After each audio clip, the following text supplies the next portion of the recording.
Ütlemine, et ema saab olla vaid nii õnnelik, kui õnnetu on tema laps, kehtib eriti juhul, kui laps haigeks jääb. Nii võib lapse ootamatu haigus värske ema esialgu päris ära ehmatada. Anne ja Stiina on tagasi Järveotsa perearstikeskuses külastamas pereõde ämmaemandat Keidi Kukke, et rääkida, millised on esmased ravivõtted beebi haigestumisel ja mis peaks koduses ravimikarbis kindlasti olemas olema. Ma sain aru, et teil on küsimusi. Täna meil ei ole plaanis korralist visiiti, vaid oli küsimusi haiguste osas. Et kuna ei ole haiguste hooaeg on nüüd äkselt kätte jõudmas, et Anna pole veel korraga haige olnud. Et ei tea, mis mul võiks kodus kindlasti olemas olla, kui nüüd üks päev ootamatult haigeks peaks jääma. Just, et kodus peaks siis kindlasti olemas olema paratsetamoliküünled, need on siis vastavalt kehakaalule. Nina loputamiseks peaks olema siis meresuolalahus, neid on erinevaid võimalusi. Nohu ja palavik on siis põhilised, mis esimesena kimbutavad. Kui palaviku ja nohu äratundmine on vanemale lihtne, siis kõrvavalu äratundmiseni võib aega minna, sest valud käivad hooti. Nii võib juhtuda, et laps mängib täiesti rahulikult ning siis väga äkki hakkab nutma justkui ilma mingi põhjuseta. Et mõne aja pärast läheb valuhoog üle, lõpeb ka nutt ja seda kuni järgmise valuhooni. Et selleks puhuks soovitame meie siis ibuprofeeni toimeainega siirupit, mis on samamoodi käsimüügis olemas ja antakse siis jälle annus vastavalt kehakaalu järgi ja lubatakse anda 3 korda ööpäevas. Et miks me soovitame just seda ibuprofeeni toimeainega siirupit on just see, et seal on sees ka see põletikuvastane aine. Siiski ei tasu nii väikese lapse puhul päris iseseisvalt diagnoosi panna ja talle ise pikaajaliselt ravimeid anda. Kui tekib küsimusi, peaks kindlasti kontakteeruma oma perearsti või pereõega. Kui laps jääb haigeks töövälisel ajal ning te pole kindel, millega on tegu ning kuidas oleks õigem käituda, võite abi küsida perearsti nõuandetelefonilt numbril 1220. Nõuandeliin on avatud ööpäeva ringselt. Kui me nüüd mõõdame lapse kehatemperatuuri, siis beebil ongi ta normist natukene kõrgem kui täiskasvanud inimesel. Kui me mõõdame siis nii-öelda pepust kraadiklaasiga, siis see on 5 kraadi alati kõrgem. Et kui sa saad näiteks 37,5 pepust, see tähendab seda, et tal on 37 palavik. Et siis ei ole nagu palavik. Kindlasti ei ole hea palavikule üle reageerida, sest see on keha enda viis võidelda haiguse tekitajatega. Kindlasti peaks haigele lapsele pakkuma rohkem tähelepanu ja hellust ning andma tavalisest rohkem juua.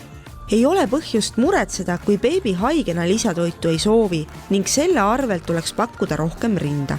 Samuti peaks palavikus lapsele pakkuma joogiks keedetud vett, et organismis ei tekiks vedeliku peetust.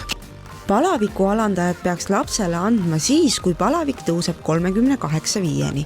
Kui lapse palavik on juba 3 päeva olnud üle 38,5, tuleks kindlasti kontakteeruda arstiga, sest lapse enda organismi termoregulatsioon ei tule nii kõrge kehatemperatuuri alandamisega toime. Kuidas võiks lapse kodus nohu ja köha ravida? Nohu ja köha ravimiseks soovitame meie koju muretseda endale külmauru aparaadi. Apteegis on need täitsa saadaval ja on ka saadaval inhalatsioonilahused. See on siis põhimõtteliselt meresoolalahus. Ja soovitame esmalt seda nii nohu kui ka köha puhul. See on külmaur, seda võib teha ka palavikuga ja nohu tuleks ka muidugi loputada, et sinna ninna samamoodi seda meresoolalahust.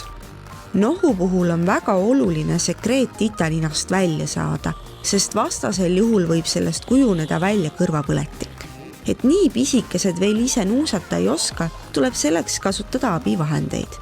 Apteegis on saadaval mitmeid erinevaid rinnapumpasid.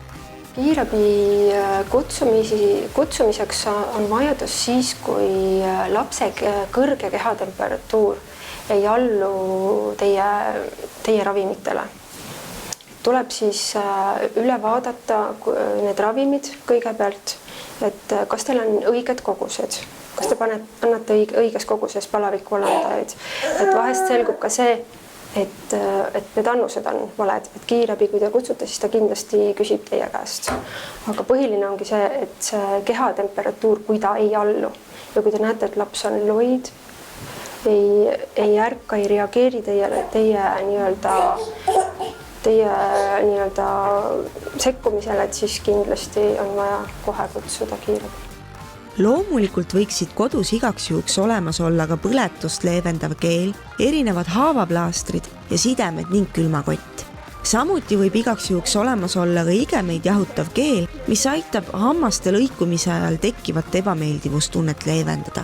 Samas ei pea kohe kiirustama ravimi järele, vaid võib esialgu pakkuda närimiseks külmkapis jahutatud närimislelu. Väga tore, mul oli teid väga tore näha ja loodan, et niipea te haigeks ei jää, parem kui üldse ei jää. Kõige parem ennetus haiguste raviks on ikka see, kui laps saab rinnapiima, sest nii saab ta ema käest antikehad, mis teda kaitsevad. Aga kui haigus siiski tulema peaks, on hea selleks siiski igati valmis olla.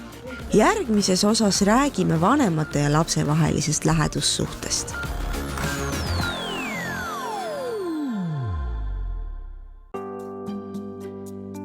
Iga päev on millegi uue algus, selleks, et miski meie tugevate tšempionite ja võluvate printsesside igapäevaseid saavutusi ei häiriks. Uutel Huggies Ultra Comfort mähkmetel on eriti pehme ja sekunditega imav kiht. Meie kõige kuivemad mähkmed tüdrukutele ja poistele.